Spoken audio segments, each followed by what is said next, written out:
আব্বুর ডাকে ঘুম ভাঙল মেঘের। 10 মিনিটের মধ্যে ফ্রেশ হয়ে নিচে আসলো। খাবার টেবিলে আবির ভাই নেই দেখে মনটা খারাপ হলো। কাকামণিও সকাল সকাল সিলেটের উদ্দেশ্যে রওনা দিয়েছে। চুপচাপ খেতে বসলো মো, কিন্তু গলা দিয়ে খাবার নামছে না। কোনো রকম অল্প কিছু খেয়ে উঠে পড়ল। রুমে গিয়ে পড়ার চেষ্টা করলো, কিন্তু পড়া মাথায় ঢুকছে না। মাথায় শুধু আবির ভাই ঘুরছে। আবির ভাই কেন বলে গেল না? এখন আবির ভাই কোথায় আছে, খেয়েছে কিনা, এসব চিন্তা ব্যস্ত হলো। একটু পর পর ডাটা অন করে ফেসবুকে ঢুকছে, কিন্তু আবির ভাই নেটে নেই, কোনো আপডেটও নেই। 10 মিনিট পর পর মেঘ ফেসবুক চেক করছে, কিন্তু তাতে কোনো লাভ হচ্ছে না। সারাদিন গেল, এই পড়তে বসেছে, এই আবার ফোন চেক করছে। বিকাল নাগাদ কোনো খবর না পাওয়াতে মন খারাপ করে ঘুমিয়ে পড়ল। আবির চট্টগ্রামে এসে অফিসের কাজে ব্যস্ত হয়ে পড়েছে। বাসা থেকে আবিরের আম্মু কল দিয়ে খোঁজ নিয়েছে ছেলের। তাছাড়া মোফাজ্জল খান কাজের জন্য কয়েকবার কল দিয়েছে আবিরকে। দেখতে দেখতে 3 দিন হয়ে গেল আবিরের চট্টগ্রামে আসা, সাথে অফিসের ঝামেলা। সারাদিন এক মুহূর্ত রেস্ট নিতে পারছে না। অফিসের কাজের ফাঁকে 2-1 বার বাসায় কল করে আম্মু, মামুনি, তানবীরের সাথে কথা হয়। মিম আর আদির এক কথা, ভাইয়া কক্সবাজার যেও প্লিজ, আমাদের জিনিসগুলো নিয়ে এসো। কিন্তু মেঘ যেন নিখোঁজ। আবির বিদেশে থাকাকালীন তানবীর বাসা না থাকলেও যে মেয়ে একাই সারা বাড়ি মাতিয়ে রাখত, এখন আবির চট্টগ্রাম। তানবীর সকালে বের হয় পার্টি অফিসে আর ফেরে 10টার দিকে। বাবা চাচাও সারাদিন অফিসে থাকে। তারপরও মেঘের সারাদিনে খোঁজ পাওয়া যায় না। সকালে অল্প খেয়ে সে রুমে ঢুকে কোচিং থাকলেও বের হয় না, হয় 3-4টায়। ক্ষুধা লাগলে চুপচাপ এসে খাবার খায়, মাকেও ডাকে না। জান্নাত আপু এসে পড়িয়ে গেলে মেঘ অল্প খেয়ে আবার রুমে চলে যায়। মনমরা হয়ে থাকে সবসময়।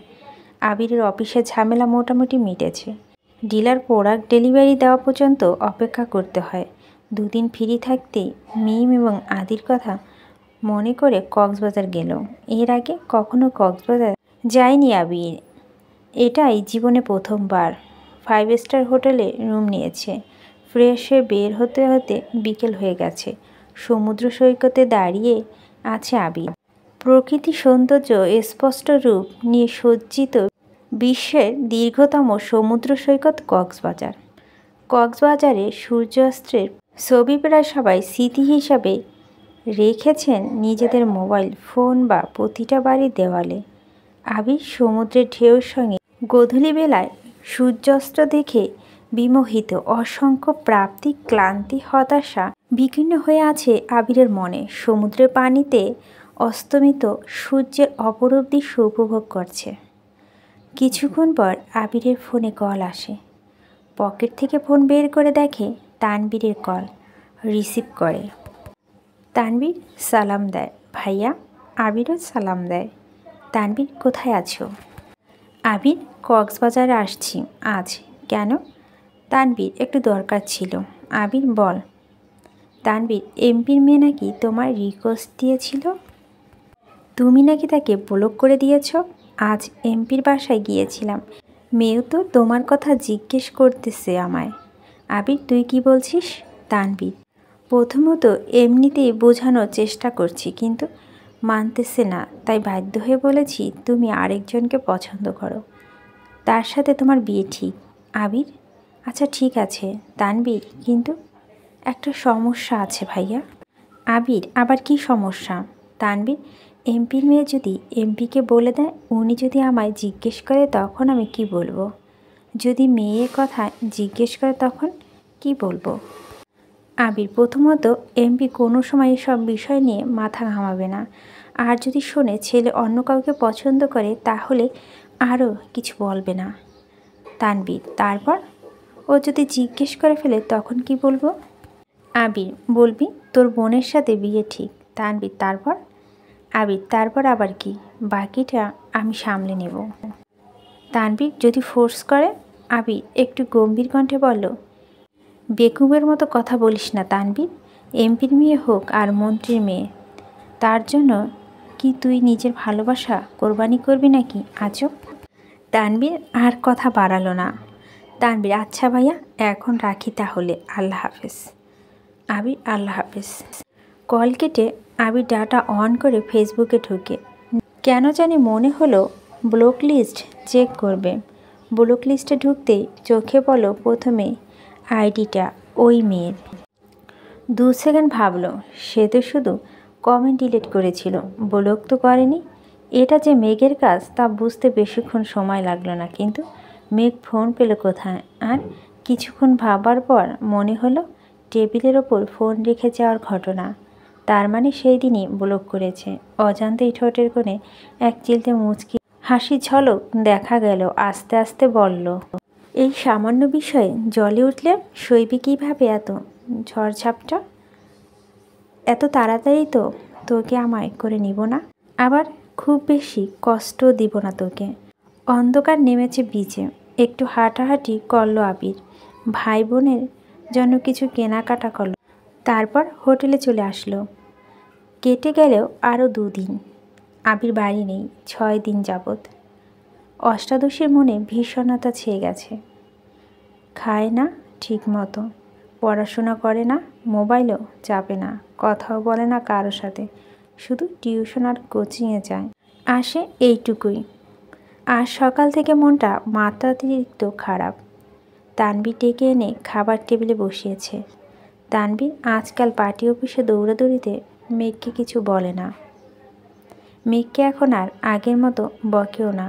মেঘের যেমন পাল্টে গেছে তেমনি তানবীরও পাল্টে গেছে। মেঘ খাবার টেবিলে বসে কোনো কথা না বলেই অল্প খাবার খেলো। তানবীর মুফাজ্জল খানকে প্রশ্ন করল, আব্বু ভাইয়া কবে ফিরবে? মুফাজ্জল খান যথারীতি জবাব দিল, কাজ শেষ হলে ফিরবে। কাজ এখনও শেষ হয়নি। মেঘের হৃদয়ে রক্তক্ষরণ হচ্ছে। কয়েকটা দিনে আবির ভাইয়ের শূন্যতা খুব করে ভোগাচ্ছে অষ্টদশীকে। টিউশন শেষ করে কোচিংয়ে গেল 2 বান্ধবী একসাথে। বন্যা বারবার জিজ্ঞেস করছে, কি হয়েছে তোর? মেঘ শুধু মাথা নাড়ছে, একটা কথাও বলছে না। একটা ক্লাস শেষ হয়েছে, স্যার বেরিয়ে যাওয়া মাত্রই ওষ্ঠ উল্টো কান্না শুরু করলো মেঘ। প্রথম দিকে ফুপিয়ে ফুপিয়ে কাঁদলেও নিজেকে বেশিক্ষণ কন্ট্রোল করতে পারল না। কান্নার মাত্রা বেড়ে গেছে, শ্বাস নিতে পারছে না। মেঘের এই অবস্থা দেখে আঁতকে উঠল বন্যা। মেঘকে নিয়ে ওয়েটিং রুমে চলে যায়। ওখানে যাওয়াতে বাঁধভাঙা কান্না শুরু হয় মেঘের। বন্যা কোনোভাবেই শান্ত করতে পারছে না। 10-15 মিনিট স্থির হয় এই কান্না, তারপর কিছুটা থেমেছে। এখন জোরে জোরে শ্বাস ছাড়ছে। একটু কাঁদলেই মেঘের শ্বাসকষ্ট শুরু হয়। বন্যা মাথায় হাত বুলাতে বুলাতে শান্ত কণ্ঠে বলল, কি হয়েছে তোর? এভাবে কান্না করছিস কেন? মেঘ ফুপিয়ে ফুপিয়ে উত্তর দিল, আমার খুব কান্না পাচ্ছে। বন্যা ভুরু কুঁচকে বলল, কান্না পাচ্ছে তা তো দেখতেই পাচ্ছি, কিন্তু কেন কান্না পাচ্ছে সেটা বল। মেঘ গম্ভীর জবাব, জানি না। বন্যা নিজেকে কন্ট্রোল করে। আবার প্রশ্ন করল, রেজাল্ট নিয়ে চিন্তা করছিস, নাকি চান্স পাওয়া নিয়ে, নাকি বাসায় কেউ বকেছে তোকে? আবারও কাঁদছে মেঘ। কাঁদতে কাঁদতে বলল, আমি আবির ভাইকে খুব মিস করছি বন্যা। উনি ফেসবুকে আসে না, আমি ওনাকে না দেখে ওনার কথা না শুনে আর থাকতে পারছি না। বন্যা এবার অবুঝ বাচ্চার মতো হাসলো, তারপর বলল, মিস করছিস তো কল দে। মেঘ কাঁদতে কাঁদতে বলল, উনি কি আমার সাথে কথা বলবেন? বন্যা এবার সশব্দে হাসলো, উনি কথা বলবেন কি বলবেন না এসব যদি তুই ভাবিস তাহলে উনি কি ভাববেন? মেঘ এবার মুখ তুলে তাকালো বন্যার দিকে। বন্যা এবার হাসতে হাসতে বলল, বেবি তুমি তো আবির ভাইয়ের প্রেমে হাবুডুবু খাচ্ছ। সাবধান বান্ধবী, ডুবে যেও না, সামনে কিন্তু ভর্তি পরীক্ষা। মেঘ ভেঙচি কেটে বলল, আমি আবির ভাইকে ভালোবাসি। এইটুকু বলেই থেমে গেল। না এটা বলা খুব চেষ্টা করলো, কিন্তু বলতে পারল না। বন্যা মেঘকে ঠান্ডা মাথায় বেশ কিছুক্ষণ বোঝালো। মেঘ শান্ত হয়ে বসে আছে। বন্যা বলল, তুই তাহলে বাসায় চলে যা, ক্লাস করতে হবে না, ফোন দে, আমি ড্রাইভার আঙ্কেলকে কল দিচ্ছি। তারপর মেঘকে গাড়িতে দিয়ে বন্যা এসে ক্লাসটা শেষ করলো। মেঘ বাসায় এসে ফ্রেশ হয়ে ছুটে গেল মায়ের রুমে। হালিমা খান ঘুমাচ্ছেন। মেঘের মায়ের হাতের উপর মাথা রেখে মাকে জড়িয়ে ধরে শুয়ে পড়েছেন। হালিমা খান ঘুমের মধ্যেই একবার চোখ খুলে দেখলেন মেঘকে দেখে মেঘের পিঠ বরাবর জড়িয়ে ধরে ঘুমিয়ে পড়লেন পুনরায়। অনেকক্ষণ কান্না করায় মেঘও ক্লান্ত ছিল, সেও মাকে জড়িয়ে ধরে ঘুমিয়ে পড়েছিল। বেশ কিছুক্ষণ পর মেঘের ঘুম ভাঙে। ততক্ষণে হালিমা খান সজাগ হয়ে গেছে। শুয়ে শুয়ে মেয়ের মাথায় হাত বুলিয়ে দিচ্ছেন। মেঘ সচরাচর মায়ের কাছে শুতে আসে না, যখন খুব বেশি মন খারাপ থাকে তখনই আসে। মেঘের ঘুম ভাঙতেই হালিমা খান বললেন, তোর কি শরীর খারাপ মা? মেঘ মাথা নেড়ে না করল। হালিমা খান পুনরায় বলল, রেজাল্ট নিয়ে চিন্তা করছিস? মেঘ আবারও মাথা নাড়ে না করল। মেঘ এবার মাকে শক্ত করে জড়িয়ে ধরে বলল, আম্মু, আবির ভাই কবে আসবে? মেয়ের প্রশ্নে হালিমা খান মুচকি হাসলেন আর বললেন, কেন, ভাইয়ের জন্য পেট পুড়ছে? মেঘ মনে মনে বলল, পেটের সাথে মনটাও পুড়ছে আম্মু। মেঘকে নীরব দেখে হালিমা খান বললেন, দুপুরেতে কথা হলো, বলল আরও 2-4 দিন লাগতে পারে। কথা হয়েছে শুনে সহসা মেঘের মনটা খারাপ হলো।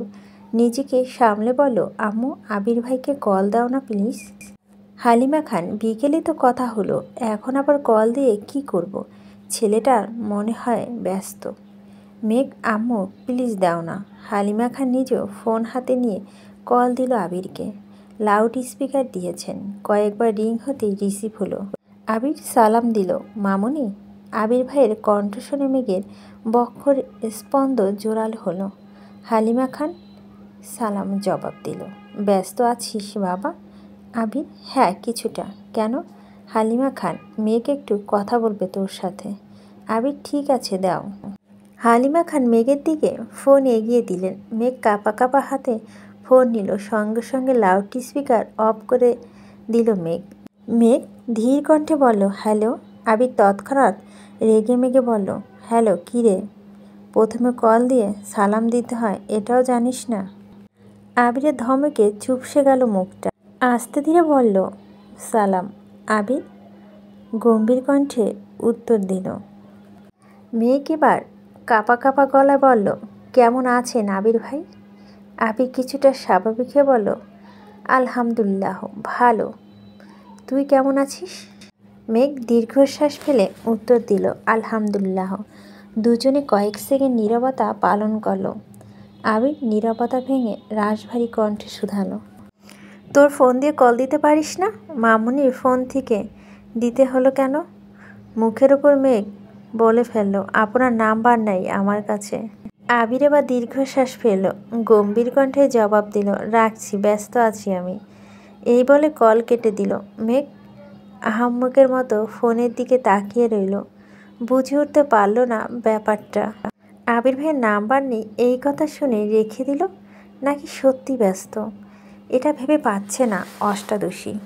ফোনের স্ক্রিনে ভেসে আসছে আবিরের নামে সেভ করা নাম্বারটা। মেঘ মনে মনে নাম্বারটা মুখস্থ করতে ব্যস্ত হলো।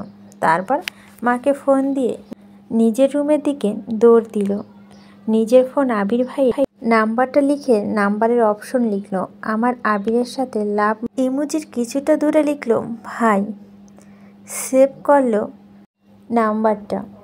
আবির ভাইয়ের সাথে কথা বলছে, এই খুশিতে মেঘ সারা বাড়ি ছুটছে। কে বলবে এই মেয়েটা 1 সপ্তাহ রুম থেকে বের হয়নি, কারো সাথে কথা পর্যন্ত বলেনি। আজ সে মিম আর আদিকে নিয়ে দুষ্টমি খুলসুটিতে মগ্ন। মিম আর আদিও যেন আপুকে এভাবে পেয়ে বড্ড খুশি। হঠাৎ জান্নাত আপু বাড়িতে ঢুকলো। মেঘকে এত হাসি খুশি দেখে জান্নাত আপু খুশি হলো। 1 সপ্তাহ জান্নাত আপু যতদিন এসেছে প্রতিদিনই মেঘ মনমরা হয়ে বসে থাকে। পড়া ধরলে পারলে বলে, না পারলে চুপ থাকে। আপু বুঝালেও সাড়া নেই, বুঝছে কি না তাও বলে না। জান্নাত আপু কম করে হলেও 20 বার জিজ্ঞেস করে, মেঘ তোমার কি হয়েছে বলো? মেঘ কিছুই বলে না। এতে জান্নাত আপু চিন্তিত ছিল। উনি নিজেই থেকে অনেক বুঝিয়েছেন রেজাল্ট নিয়ে যেন চিন্তা না করে। অ্যাডমিশন টেস্ট নিয়েও যেন না ভাবে, কিন্তু মেঘে সব কোনো সাড়া দেয়নি। তাই আজ মেঘকে খুশি দেখে জান্নাত আপুর মুখে সহসা হাসি ফুটে উঠেছে। জান্নাত আপু ডাকলেন, মেঘ। সোফায় বসে মেঘ পিছনে ফিরে তাকিয়ে জান্নাত আপুকে দেখে ছুটে আসে। মেঘ, আপু কেমন আছো? জান্নাত, আলহামদুলিল্লাহ ভালো। তুমি কেমন আছো? মেঘ, আলহামদুলিল্লাহ ভালো। আপু তুমি একটু বসো, আমি রুম থেকে বই খাতা নিয়ে আসছি বলে সিঁড়ি দিয়ে ছুটছে রুমের দিকে। জান্নাত হাস্যোজ্জ্বল মুখে তাকিয়ে আছে মেঘের দিকে। সত্যি বলতে ছটফটে স্বভাবের মেয়েরা হঠাৎ শান্ত হয়ে গেলে সবার নজরে পড়ে যায়। মেঘের ক্ষেত্রেও তেমনটা হয়েছে। জান্নাত আপুর পড়ার মেঘে সম্পূর্ণ মনোযোগ আছে আজ। পড়ানোর আগে সব বুঝে ফেলেছে। জান্নাত আপু পড়িয়ে যাওয়ার পর আরও 1-2 ঘন্টা মিম আর আদির সাথে আড্ডা দিয়েছে মেঘ। নিজেও পড়ছে না, ওদেরও পড়তে দিচ্ছে না। এতে অবশ্য মা কাকিয়া কিছুই বলছে না। মেয়েটা যে হাসি খুশি আছে এতেই সবাই ভালো লাগছে। মোফাজ্জল খান এবং আলী আহমেদ খান বাসায় ফিরেছেন কিছুক্ষণ আগে। ফ্রেশ হয়ে খেতে বসেছেন। মেঘও আজ সবার সাথে খেতে বসেছে। আবির ভাইয়ের চেহারার দিকে তাকিয়ে মুচকি হাসল। মনে মনে বলল, মিস ইউ আবির ভাই। আলী আহমেদ খান মেঘকে জিজ্ঞেস করলেন, মেয়েটা ভালো পড়াচ্ছে তো আম্মু? মেঘ হাসি মুখে উত্তর দিল, আপু অনেক ভালো পড়ায় বড় আপু। কোনো সমস্যা হলে জানিও, স্বাভাবিকভাবে কথাটা বললেন আলী আহমেদ খান। মেঘও শান্ত স্বরে বলেন, ঠিক আছে বড় আব্বু। মেঘ রুমে এসে শুয়ে পড়ছে। আজ পড়তে একটুও ইচ্ছে করছে না। আবির ভাইয়ের সাথে কথা বলার খুশি সাথে এটা অনুভব করছে যে আবির ভাইকে ভালোবেসে ফেলেছে। এসব ভেবেই মেঘের উষ্ঠ ছড়িয়ে আছে। সহসা ডাটা অন করে আবির ভাইয়ের আইডিতে ঢুকে সেই দিন রাগ করে ছবি ডিলিট করার পর আর ছবিগুলো ডাউনলোড করে নেয়নি। আজ আবার ইচ্ছে হলো ছবিগুলো সেভ করার। এখন আর অভিমানে আবির ভাইয়ের ছবি ডিলিট করবে না, এই প্রতিজ্ঞা করল। আবির ভাইয়ের আইডিতে ঢুকতেই একটা পোস্ট চোখে পড়ে। আমার স্বপ্নগুলো হাতছানি দেয় সন্ধ্যা তারার মাঝে। সাথে কক্সবাজার সমুদ্র সৈকতের তোলা একটা ছবি। 2 ঘন্টা আগে পোস্ট করেছেন। মেঘ সঙ্গে সঙ্গে ছবিতে রিয়াক্ট দিল। একটা লাভ ইমোজি কমেন্ট করলো। আবির ভাইয়ের ছবি দেখে মেঘের কক্সবাজার যেতে খুব ইচ্ছে করছে, কিন্তু চাইলেই তো সব ইচ্ছে পূরণ করা হয় না। এক দৃষ্টিতে ছবিগুলো কিছুক্ষণ দেখলো, তারপর আস্তে আস্তে সব ছবি সেভ করতে লাগলো। গ্যালারিতে একটা অ্যালবাম খুলল। নাম দিল পুকি ট্যাম্পোলি। এখানে আবির ভাইয়ের সব ছবি একসাথে রাখলো। আবির ভাইকে দেখতে দেখতে কখন ঘুমিয়েছে কে জানে। কেটে গেল আরও 2-3 দিন। মেঘ নিজের রুমের মধ্যে খায়, গোসল করে, ঘুমায়, পড়াশোনা করে। মাঝখানে 5-7 দিন একদমই পড়াশোনা করেনি। এর গ্যাপটা এখন ফিল আপ করছে। ক্লান্ত লাগছে আবির ভাইয়ের ছবি দেখে। আজ কোচিং টিউশন কিছুই নেই, তাই দুপুরে খেয়ে ঘুমিয়েছে মেঘ। বিকেলে ঘুম থেকে উঠে ফ্রেশ হয়ে নিচে আসে কফি খাওয়ায়। নিচে আসতে চোখে পড়ে মিম ও আদির অনেক গিফট ছড়িয়ে দেখছে। মেঘকে দেখে আদি ছুটে যায় মেঘের কাছে। আদি, আপু দেখো ভাইয়া কত গিফট নিয়ে আসছে আমাদের জন্য। অনেকগুলো শামুক এনেছে, সবার নাম লেখা। আসো আসো। এর মধ্যে মিম 2টা শামুক নিয়ে এসেছে। দেখো আপু, তোমার নামে একটা, আমার নামে একটা। মেঘ এক পলক তাকালো শামুকের দিকে। শামুকগুলো ওপর নতুন করে ভেসে আসে নামটা। মেঘ উত্তেজিত কণ্ঠে জিজ্ঞেস করলো, আবির ভাই কখন এসেছে? মিম হাসি মুখে উত্তর দিল, কিছুক্ষণ আগে এসেছে। মেঘ কিছু না বলে সিঁড়ি দিয়ে আস্তে পায়ে উঠতে লাগলো। মিম পিছন থেকে ডাকলো, আপু কোথায় যাচ্ছ? আরও গিফট আনছে ভাইয়া, আসো দেখে যাও। মেঘ গলা উঁচু করে বলল, একটু পরে আসছি। হুটোমুটি করে উঠে অন্তহীন ছুটে আবির ভাইয়ের রুমের দিকে। ঠিক দরজার সামনে এসে থামে। উত্তেজিত হাতে ধাক্কা চাপানো দরজা সহসা খুলে গেল। আবির শাওয়ার শেষ করে কোমরে তাওয়ালা জড়িয়ে উন্মুক্ত শরীরে ওয়াশরুম থেকে বের হয়েছে মাত্র। সারা শরীরে বিন্দু বিন্দু পানি চিকচিক করছে। প্রশস্ত বুকে লোমগুলো পানি জমে আছে। চুল থেকে টুপ টুপ করে পানি পড়ছে। মেঘের দিকে নির্বাক চোখে তাকিয়ে আছে আবির। মেয়েটা এলোমেলো চুলগুলো উড়ছে এদিক সেদিক। এ কয়েকদিনে অষ্টদশীর মুখটা মলিন হয়েছে। গায়ের রঙও কিছুটা চেপে গেছে। গভীর দৃষ্টিতে তা পরখ করতে ব্যস্ত আবির। এদিকে আবির ভাইয়ের আবেশিত নেশা ভরা চোখে চাউনিতে অষ্টদশীর কোমল মন অশান্ত অস্থির ঢেউ আছড়ে পড়ছে। মনে হচ্ছে সিডোর আয়লার জলস্বাস সব কিছু একসঙ্গে হানা দিয়েছে। এতদিন পর প্রিয় মানুষটাকে দেখছে, তাও আবার এই অবস্থায়। আবির ভাইকে এই অবস্থা দেখে মেঘের অন্তরস্থল শিহরণ জাগায়। মেঘের মনে আকস্মাৎ গান বেজে উঠল। দৃষ্টিতে যেন সেই রাসপুতিন খুন হয়ে যাওয়া আমি। টেনে হিঁচড়ে অনেক কষ্টে দৃষ্টি নামালো মেঘ। বক্ষ স্পন্দ জোরালো হলো। অষ্টদশীর ভিতরটা ভরে এলো এ যেন প্রশান্তির হাওয়া। আবির তখনও দুর্বোধ্য দৃষ্টিতে তাকিয়ে আছে অষ্টদশীর পানে।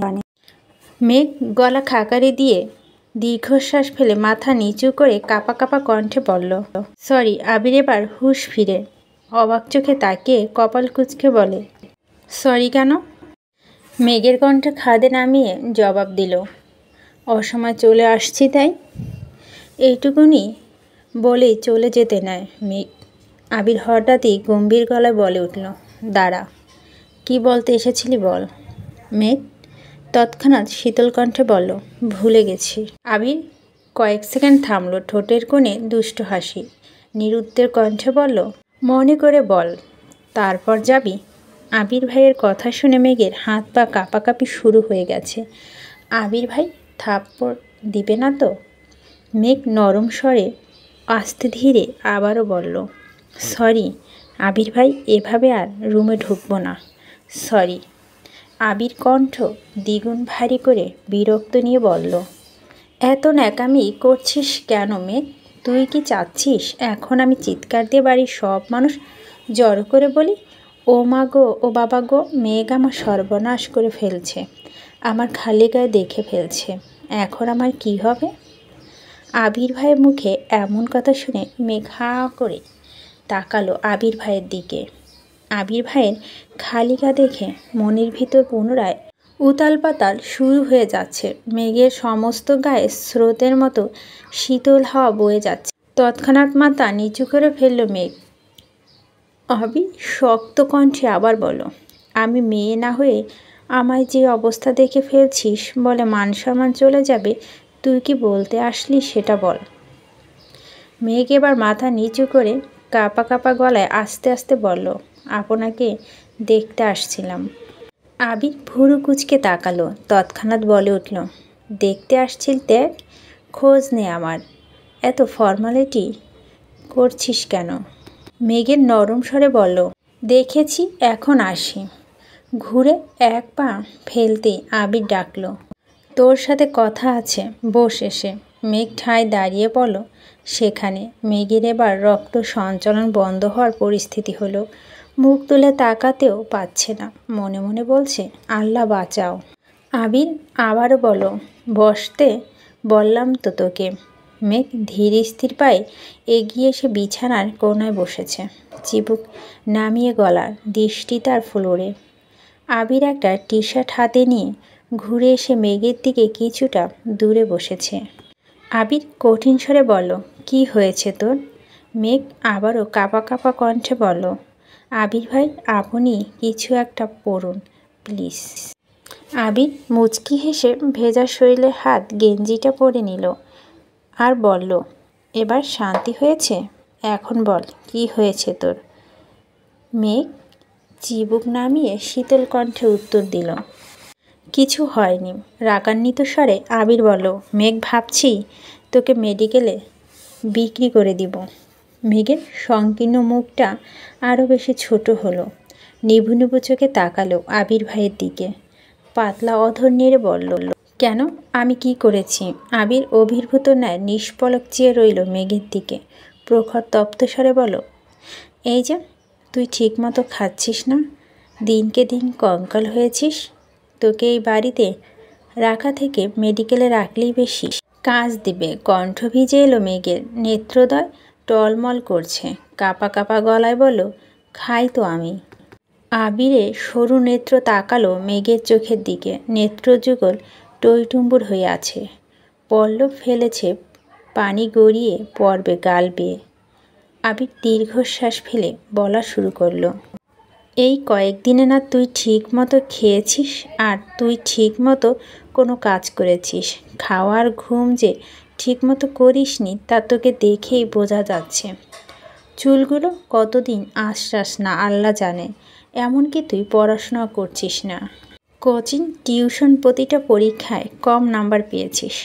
একটু থেমে রাগে কটমটো করে বলল, তুই কি পড়াশোনা করতে চাচ্ছিস না? তুই পড়াশোনা না করলে বল, আমি বাড়ির সবার সাথে কথা বলে নিব। আজকের পর কোনো দিনও তোর বই নিয়ে বসতে হবে না। এর জন্য তাকে কেউ কিচ্ছু বলবে না। মেঘের গাল বেয়ে অজরে পানি পড়ছে। কান্নারত কণ্ঠে বলল, আমি পড়াশোনা করব। আবির পুনরায় গুরুভাব কণ্ঠে বলল, 1 সপ্তাহ কোচিং টিউশন, পরীক্ষায় কম নাম্বার পাওয়ার কারণ কি? মেঘের ভনিতা ছাড়াই বলে উঠল, কম পায়নি তো। আবির দাঁতে দাঁত চেপে কণ্ঠে 3 গুণ ভারী করে বলল, আমার সামনে অন্তপক্ষে মিথ্যা বলিস না। প্রতিটা 30 মার্কের পরীক্ষায় তুই 12, 15, 20 পেয়েছিস। এগুলো কি খারাপ নাম্বার না? এই মার পেলে তুই জীবনে চান্স পাবি? মেঘ আকস্মাৎ আবির ভাইয়ের দিকে তাকায়। আওয়াজহীন কান্নায় গাল বেয়ে গলায় এসে অশ্রুরা। ভেজা কণ্ঠে অবাক চোখে তাকিয়ে বলল, আপনি কিভাবে জানেন? আবির উদ্বেলিত ভঙ্গিতে তাকিয়ে আছে অষ্টদশীর পানে। শক্ত কণ্ঠে বলল, মেঘ, আমি তোকে ছাড় দিয়েছি, ছেড়ে দেইনি। তুই কি ভাবছিস তোর কোনো খবর আমার কাছে নাই? তোর কোচিংয়ে পরিচালক আমার স্কুল ফ্রেন্ড। তাছাড়াও তোর নাম্বারে পাশে গার্ডিয়ানের যে নাম্বারটা দেওয়া কোচিংয়ে, সেটা আমার নাম্বার। তুই পরীক্ষায় কত পাস, তোর কবে কি পরীক্ষা, সব মেসেজ যেমন তোর কাছে যায় তেমন আমার কাছেও আসে। তোর টিউশনের স্যার আমার পরিচিত। তুই যেখানেই পা দিবি সবটা আমার দখলে। তাই মিথ্যা বলা, কোনো কিছু লুকানোর চেষ্টা করিস। মেঘের আহাম্মকের মতো তাকিয়ে কথাগুলো শুনল। দূর দূর বুক কাঁপছে। উদ্গ্রীব চোখ দুটো লম্বা চওড়া মানুষটার মুখের দিকে। কান্না থেমে গেছে, গালের পানি দাগ স্পষ্ট। উদ্বেগবিহীন চাউনি আবির ভাইয়ের। কয়েক মুহূর্তে চোখাচোখি হলো দুজনে। শেষমেশ আবির ভাই দৃষ্টি ফেলল। মেঘ আর কিছু বলার ভাষা খুঁজে পাচ্ছে না। চুপচাপ পা বাড়ায় দরজার দিকে। আবির সহসা ডাকে, দাঁড়া। মেঘের পা কাঁপছে। আবির হাতে একটা শপিং ব্যাগ নিয়ে এগিয়ে আসলো মেঘের কাছে। আবির ভাই কাছাকাছি আসতেই নাকে লাগলো চিরচেনা পরিচিত গতপের গন্ধ। মাত্র শাওয়ার নেওয়া সেই গন্ধটা যেন অন্যরকম সুন্দর লাগছিল। আবির শপিং ব্যাগ এগিয়ে দিল মেঘের দিকে আর বলল, এগুলো তোর। আর আজকের পর পরীক্ষা, পড়াশোনা, নিজের যত্ন, একটুখানি ত্রুটি যদি আমি দেখি তাহলে আর মুখে কিছুই বলবো না। যা এখন। আবির ভাইয়ের ঠান্ডা হুমকিতে কম্পিত হলো অষ্টদশীর দেহ। আঙ্গুল শুদ্ধ কাঁপুনি। কাপা হাতে শপিং ব্যাগ নিয়ে ছুটে পালালো রুম থেকে।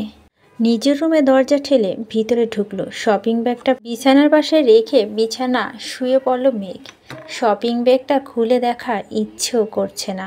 ইচ্ছে থেকে বড় বিষয়, সেই শক্তিটা পাচ্ছে না। বিছানায় শুয়ে চোখ বন্ধ করতেই চোখের সামনে ভেসে উঠল আবির ভাইয়ের সে উন্মুক্ত দেহ। গায়ে চিকচিক করতে থাকা বিন্দু বিন্দু পানি, সেই ধারালো চাউনি। অষ্টাদশীর হৃদয়ে লাগছে বসন্তের হাওয়া। হৃৎপিণ্ডে কম্পিত মাত্রা এতটাই তীব্র হচ্ছে যা সহ্য করতে না পেরে মেঘ ডান হাত দিয়ে চেপে ধরেছে, কিন্তু তাতেও যেন কম্পন থামছে না। সহসা চোখ মেলে তাকালো মেঘ। চোখের সামনে থেকে যেন আবির ভাই সরছেই না। চোখ বন্ধ করলেই আবির ভাইকে দেখছে, চোখ মেলে তাকালেই আবির ভাইকে দেখছে। আর বারবার মাথায় আসছে আবির ভাইয়ের বলা কথাগুলো, মেঘ তোকে ছাড় দিয়েছি, ছেড়ে দেইনি। আবার মনে হচ্ছে তুই যেখানে পা দিবি সবটাই আমার দখলে। এইসব ভেবেই বারবার কেঁপে উঠছে অষ্টদশীর সাথে এক অন্যরকম অনুভূতি কাজ করছে। প্রতিটা মেয়েই চায় তার প্রিয়জন তাকে আলগে রাখুক, চোখে চোখে রাখুক। তেমনি মেঘের কাছেও আবিরও প্রিয় মানুষ। আবির ভাই যদি বোনের নজরে দেখে তাহলে যে মেঘকে নিয়ে এটা ভেবে মানসিক শান্তি পাচ্ছে মেয়েটা। এভাবেই চলো 30 মিনিটের উপরে। তারপর ঘুমের দেশে তলিয়ে গেল মেঘ।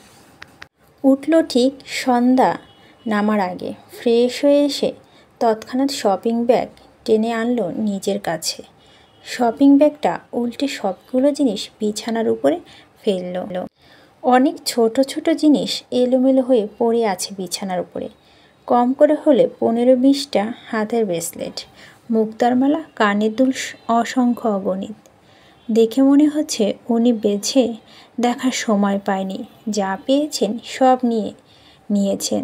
বড় একটা শামুকে লেখা মাই পেশেন্ট, আর একটা শামুকে লেখা মাহদিবা খান মেঘ।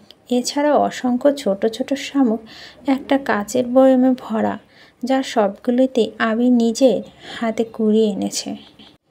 এগুলো বাদে আরও যা যা সাজার জিনিস ছিল, খাবার জিনিস, সেগুলোর টেস্ট ভালো, এগুলো দিয়েছে মেঘকে।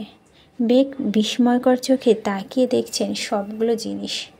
প্রিয় মানুষের নাম অথবা প্রিয়জনের কণ্ঠে, যেখানে আকাশ সম মন খারাপ দূর করতে সক্ষম, সেখানে তার দেওয়া সামান্যতম উপহারও অমূল্য সম্পদ। আবির ভাই যে তার কথা ভেবে আলাদাভাবে জিনিসগুলো এনেছেন, এতেই যেন অষ্টদশীর খুশিতে আত্মহারা হয়ে গেছে। একটা মুক্তার মালা পরল, 2 হাতে 2টো ব্রেসলেট, কানেও দুল পরল 1 সেট, ঠোঁটে হালকা গোলাপি কালার লিপস্টিকও দিয়েছে। উত্তেজিত পায়ে ভিতরে বের হলো নিজের রুম থেকে। সিঁড়ি দিয়ে নামতে যাবে তখনই চোখ পড়ল আবির ভাইয়ের উঠতেছে সিঁড়ি দিয়ে। হয়তো কোথাও গিয়েছিলেন। মেঘ সিঁড়ি দিয়ে আর নামেনি, ঠায় দাঁড়িয়ে আছে সেখানে। বুকের ভিতর ধুকপুক করছে। আবির ভাই কাছাকাছি আসতে উত্তেজিত কণ্ঠে বলে উঠল, আবির ভাই আমাকে কেমন লাগছে? আবির সিঁড়ি থেকে চোখ তুলে মেঘের দিকে তাকালো। কয়েক সেকেন্ড পর চোখ নামিয়ে বলল, ভালো। এমন ভাবলেশীন উত্তরে মেঘের উত্তেজনা মিশিয়ে গেছে, মলিন হয়ে গেছে মুখটা। তবুও কিছুটা স্বাভাবিক স্বরে বলল, থ্যাংক ইউ আবির ভাই। আবির নিজের মতো রুমের দিকে চলে গেল। মেঘ কিছুক্ষণ এখানে দাঁড়িয়ে থেকে আর মনে মনে বলে, সুন্দর লাগছে বলতে কি আপনার জাত চলে যেত? হিটলার একটা।